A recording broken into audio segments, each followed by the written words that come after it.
Hello friends, मैं विजय कुमार और आप सबका बहुत बहुत स्वागत है हमारे इस यूट्यूब चैनल में। दोस्तों, जो लोग बात करने वाले हैं क्लास 10th सब्जेक्ट सामाजिक विज्ञान से, उससे related 20 most top important objective question लेकर के आए हैं दोस्तों, जो आपके एग्जाम के लिए बहुत ही महत्वपूर्ण क्वेश्चन है दोस्तों। जो आपकी एग्ज़ाम 7 अप्रैल को होने वाली है और उसके लिए एकदम महत्वपूर्ण एकदम टॉप प्रश्न लेकर के आए हैं दोस्तों, जो आपके एग्जाम के लिए बहुत बहुत महत्वपूर्ण है। तो कृपया इस वीडियो को पूरा अंत तक जरूर देखिएगा और साथ ही साथ आप नए हैं तो प्लीज़ इस चैनल को सब्सक्राइब कर लीजिएगा और बेल आइकन को भी दबाइएगा, ताकि हमारा हर एक वीडियो का नोटिफिकेशन आप तक बहुत जल्द से जल्द पहुँचती रहेगी दोस्तों। चलिए हम लोग फटाफट देखते हैं किस तरह का 20 मोस्ट इम्पॉर्टेंट ऑब्जेक्टिव क्वेश्चन है दोस्तों। देखिए, पहला नंबर क्वेश्चन क्या है।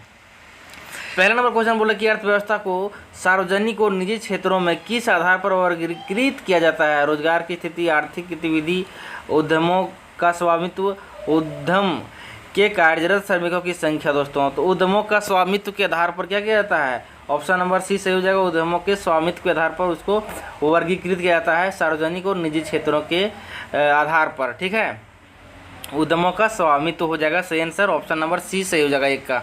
अगला नंबर क्वेश्चन है, बोला कि प्राथमिक क्षेत्र से संबंधित कृषि, डायरी, वानिकी, मछली पकड़ना, खनन करना, उपरोक्त सभी इनमें से किसका कौन जो है वह प्राथमिक क्षेत्र से रिलेट करता है।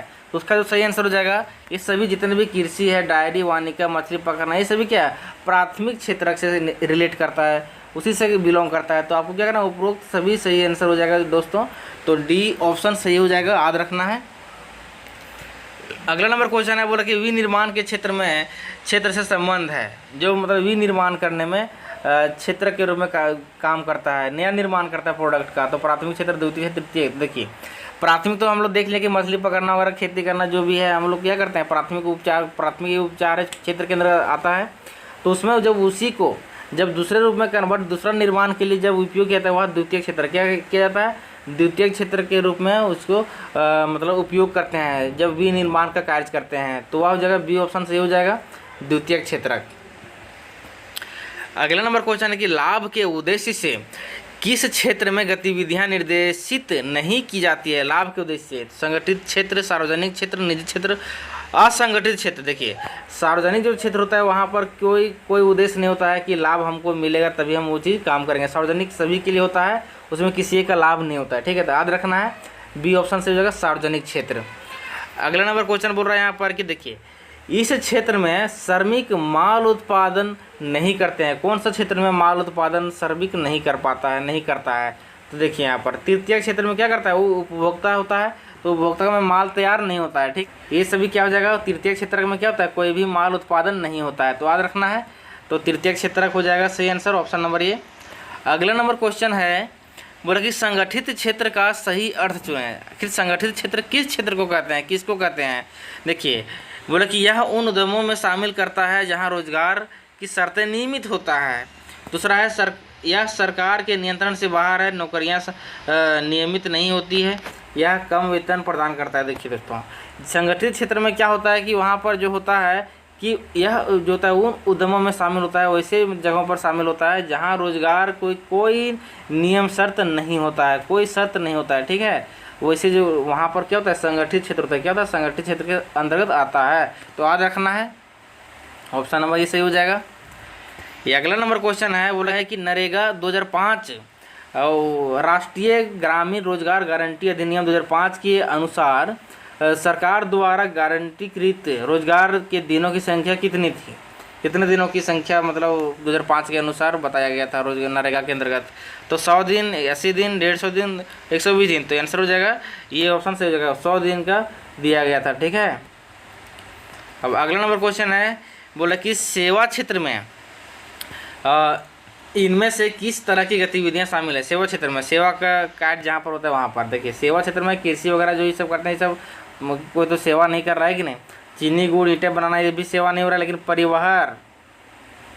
परिवहन, संचार और बैंकिंग वगैरह जो भी कार्य हो रहा है, ये सभी क्या सेवा प्रदान करता है, इसीलिए हो गया ये सेवा गतिविधि के अंतर्गत रखा गया है दोस्तों। तो ऑप्शन नंबर सी सही हो जाएगा, याद रखना है। ठीक है, अब अगला नंबर क्वेश्चन बोल कि परछन बेरोजगारी का मतलब ऐसी स्थिति से है, किस स्थिति को बोलेंगे हम लोग परछन बेरोजगारी कहेंगे। ठीक है, जैसे वह बेरोजगार है दूसरा में है नियोजित है लेकिन कम वेतन अर्जित करते हैं। तीसरा में नियोजित है लेकिन उत्पादकता शून्य है, थोड़े समय के लिए रोज क्या है, बेरोजगार है। देखिए परछन बेरोजगारी है, उस हम लोग उसे कहेंगे, देखिए वह रोजगार कर रहा है लेकिन उसकी जो उत्पादकता है वो पता ही नहीं चल रहा है कि नहीं, तो वह शून्य है, उसी को हम लोग बोलेंगे परछन बेरोजगारी। क्या बोलेंगे, परछन बेरोजगारी। ठीक है, याद रखना है इसको। ये अगला क्वेश्चन है कि सार्वजनिक क्षेत्र में उद्यमों का मकसद है। उद्यमों का क्या मकसद होता है सार्वजनिक क्षेत्र में? मुनाफा कमाना नहीं होता है, मनोरंजन करना नहीं होता है, सामाजिक कल्याण और सुरक्षा। दोस्तों जब सार्वजनिक हितों की बात करेंगे तो उसमें समाज की कल्याण होगा और समाज की सुरक्षा की बात करता है, हो जाएगा ऑप्शन नंबर सी सही हो जाएगा। अगला नंबर क्वेश्चन बोल रहा है कि निम्नलिखित में से कौन सा अधिनियम टिस्को जैसी कंपनी पर लागू नहीं होती है? टिस्को कंपनी, ठीक है। तो ये देखिए यहाँ पर पहली बात है कि न्यूनतम मजदूरी अधिनियम, ये भी नहीं होगा। राष्ट्रीय ग्रामीण रोजगार गारंटी अधिनियम, ये देखिए ये वाला होगा, किसमें? टिस्को जैसी कंपनी में, है कि नहीं? क्योंकि राष्ट्रीय ग्रामीण है, रोजगार गारंटी दे, उसमें रोजगार की गारंटी की कोई नियम नहीं है। ठीक है, तो ये सभी ऑप्शन नंबर बी सही हो जाएगा। अगला नंबर क्वेश्चन बोल रहा है यहाँ पर 11 नंबर क्वेश्चन बोला कि सार्वजनिक उद्यम का स्वामित्व निम्नलिखित में से किसके पास होता है? सार्वजनिक उद्यम का स्वामित्व मतलब उसका मतलब अधिकार, है कि नहीं? देखिए किसके पास होता है? निजी के स्वामी के पास होता है, सरकार के पास होता है, राज्य और निजी हाथों के पास होता है, और उपरोक्त में से किसी के पास नहीं होता है। देखिए दोस्तों सार्वजनिक के बात होता है वहाँ पर सार्वजनिक हमेशा सरकार के पास होता है कि नहीं, ताकि अगर किसी एक आदमी के पास देंगे तो वहाँ पर ये निजी हो जाएगा। क्या हो जाएगा? निजी के पास मतलब अंतर्गत आ जाएगा। इसीलिए उस सार्वजनिक उद्यम में हमेशा सरकार की उसको कंट्रोल करती है, उस नियम को, उस वर्क को। अब अगला नंबर क्वेश्चन बोल रहा है कि निम्न में से कौन सी क्रियाकलाप द्वितीय क्षेत्र के अंतर्गत आता है? कौन सा क्रियाकलाप मतलब कौन सा क्षेत्र वगैरह? देखिए सबसे पहले यह वस्तुओं, द्वितीय क्षेत्र क्या करता है?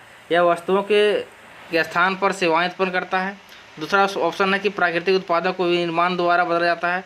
तीसरा में बोल रहा है कि वस्तुओं को प्राकृतिक संसाधन के दोहन द्वारा उत्पादित किया जाता है।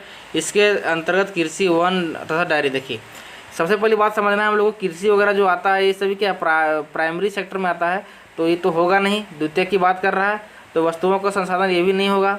देखिए यहाँ पर देखिए ऑप्शन नंबर ए की बात करते हैं तो यह वस्तुओं के स्थान सेवाएं, देखिए सेवाएं वगैरह कौन तृतीय क्षेत्र में होता है, तो जो द्वितीय क्षेत्र होता है यही हो जाएगा ऑप्शन। इस सब हम लोग क्या करते हैं, सबको कट करके भी ऑप्शन निकाल सकते हैं। प्राकृतिक उत्पादों को विनिर्माण द्वारा बदला जाता है। विनिर्माण की कार्य जहाँ होता है वहाँ पर हमेशा द्वितीय की होता है। क्या होता है? द्वितीय क्षेत्र में। ठीक है, याद रखना है। अगला नंबर क्वेश्चन बोला कि निम्नलिखित में से कौन सी आर्थिक गतिविधियाँ तृतीय क्षेत्र में नहीं आती है? तृतीय क्षेत्र के अंतर्गत रहता ही नहीं है। ठीक है, तृतीय क्षेत्र में हम लोग देखते हैं कि हमेशा बैंकिंग वगैरह के कार्य करता है, मतलब वो हमेशा क्या करता है कि वह मतलब सेवा वगैरह कार्य करने का तृतीय क्षेत्र का काम है। देखिए बैंकिंग क्या सेवा करता है, और वो देखिए मधुमक्खी पालन, ये किसी प्राइमरी मतलब क्या प्राइमरी सेक्टर हो, किसी एक आदमी पालन कर रहा है वो प्राइमरी सेक्टर में हो गया, तो ये तो होगा नहीं। तीसरा अध्यापक भी क्या करता है, वो सेवा करता है। किसी कॉल सेंटर में काम करना, कॉल सेंटर में अगर काम कर रहा है जैसे एयरटेल जो हम लोग कस्टमर केयर लगाते हैं वो हम हमेशा सेवा के लिए उपलब्ध रहते हैं, तो ये भी सेवा करते हैं, ये भी सेवा करते हैं, ये भी सेवा करते हैं। तो बाकी कौन सेवा नहीं करते? ऑप्शन नंबर बी सही हो जाएगा, ये सेवा नहीं करते हैं। मधुमक्खी पालन मतलब किसी एक आदमी अपना वर्क कर रहा है, अपना काम कर रहा है, अपना कार्य कर रहा है, तो वो हो गया प्राइमरी सेक्टर के अंतर्गत आता है। ठीक है, तो ऑप्शन नंबर बी सही हो जाएगा। अगला नंबर क्वेश्चन है कि सार्वजनिक क्षेत्र के संबंध में निम्नलिखित में से कौन सा कथन सही है? सार्वजनिक क्षेत्र की बात कर रहा है यहाँ पर। देखिए बड़ी गाड़ियों कंपनियों के पास सबसे अधिक संपत्ति, तो कोई मतलब नहीं है। सरकार के पास संपत्ति, लोगों के एक समूह अधिकांश संपत्ति का मालिक होना, एक व्यक्ति के पास अधिकांश संपत्ति होना। देखिए सभी में बात कर रहा है, इसमें भी क्या कर रहा है संपत्ति, उससे क्या मतलब दूसरा आदमी को तो देगा नहीं। ये भी लोगों के पास क्या है, एक समूह अधिकांश संपत्ति, मालिक एक मालिक है तो क्या देगा कि दूसरे को नहीं देगा। एक व्यक्ति के पास अधिकांश संपत्ति, ये भी नहीं देगा। लेकिन सरकार के पास संपत्ति है तो हम लोग बोलते हैं कि सरकार क्या है, हम लोग सभी ने मिल करके बनाते हैं और सरकार की संपत्ति हम सब की संपत्ति है, तो ऑप्शन नंबर बी सही हो जाएगा, सरकार की संपत्ति है। ठीक है, अब अगला बोल रहे हैं यहाँ पर कि देखिए जीडीपी का मतलब क्या होता है? जीडीपी का फुल फॉर्म क्या होता है? देखिए जीडीपी का मतलब होता है सकल घरेलू उत्पाद। क्या होता है? सकल घरेलू उत्पाद होता है। देखो इसको याद रखें, बहुत ही इंपॉर्टेंट क्वेश्चन है दोस्तों। जीडीपी का फुल फॉर्म, जीडीपी का फुल फॉर्म भी पूछा था। ठीक है, तो उसका होता है सकल घरेलू उत्पाद, तो याद रखना है। अगला क्वेश्चन है इनमें से किस देश दुनिया में निरक्षर आबादी का सबसे बड़ा आकार है? मतलब दुनिया का सबसे बड़ा निरक्षर आबादी है किस देश ने? Bharat, Japan, France, Germany. देखिए दुनिया में निरक्षर आबादी का सबसे बड़ा आकार, तो हम लोग भारत भी कम बड़ा आकार नहीं है कि नहीं, तो इसका ऑप्शन सही से सबसे बड़ा हो जाएगा भारत ही हो जाएगा, है कि नहीं। कि भारत में बहुत सारे भी क्या है, बहुत सारे वर्ग के लोग रहते हैं, अभी बहुत कम पढ़े लिखे लोग मिलेंगे भारत में, ठीक है। तो वही दुनिया में निरक्षर आबादी का सबसे बड़ा आकार के रूप में भारत को माना गया है। तो ऑप्शन नंबर ये सही हो जाएगा। अगला नंबर क्वेश्चन है कि निम्नलिखित में से किसे परछन बेरोजगारी के नाम से जाना जाता है। परछन बेरोजगारी के रूप में जाना जाता है दोस्तों। तो आपको याद रखना है, देखिए परछन बेरोजगारी मतलब वह कुछ समय के लिए रोजगार करता है। देखिए अति रोजगार नहीं होगा, कारखाना नहीं होगा, अल्प रोजगार हो जाएगा, थोड़ा थोड़ा मोड़ा कमी मिलता है, इसको पैसा कितना कमाता है पता नहीं चलता है, पैसा का और जो आमदनी है वो न्यूनतम हमेशा शून्य रहता है उसका, ठीक है।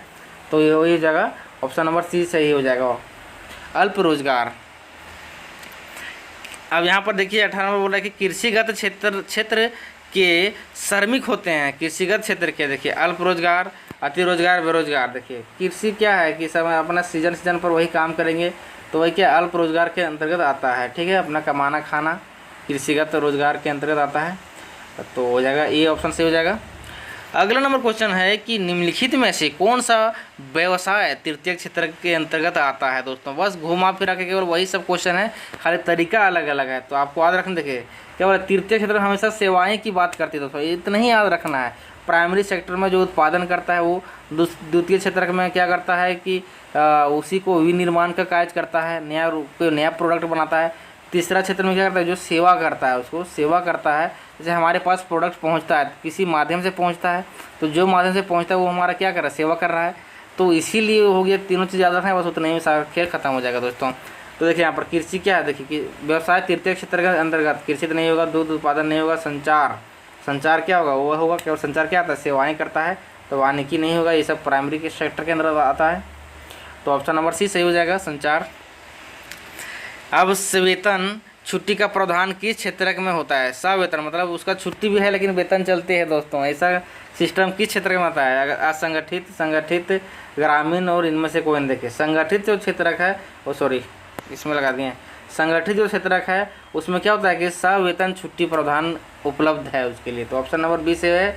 ये जो बच्चा क्या करेगा, बंदा 2 दिन छुट्टी में मारेगा तो पैसा होगा, पेमेंट वो चलते रहता है कि नहीं, एकदम मस्ती करते रहता है। सब एक आध दिन छुट्टी, बुखार लगे, ये लगे वो लगे, बहाना करके 2 दिन छुट्टी मार लेता है कि नहीं, क्या कि उसको पता है कि पेमेंट मेरा रुकने वाला है नहीं। तो अब तो सिस्टम बदल गया है, अब थंब इम्प्रेस करना पड़ेगा, थंब लगाइए, है कि नहीं। क्या करता है, थंब लगा के भी भाग जाता है, सब अपना वर्क कर लेता है, उसके बाद थोड़ा आ जाता है। तो इस तरह से क्वेश्चन नंबर भी क्या खत्म हो गया, 20 का बी ऑप्शन सही हो जाएगा। फिर इसी तरह से क्या है, अब इसी तरह से हमारा पूरा 20 खत्म हो गया। अब आपको क्या एक बार जरूर देख लेना है, और आप नहीं तो प्लीज़ एक बार जरूर इस चैनल को सब्सक्राइब कर लीजिएगा, और साथ ही साथ अपने दोस्तों के पास भी शेयर कीजिए ताकि उसके लिए भी हेल्पफुल होगा। तो चलिए मिलते हैं नए वीडियो में।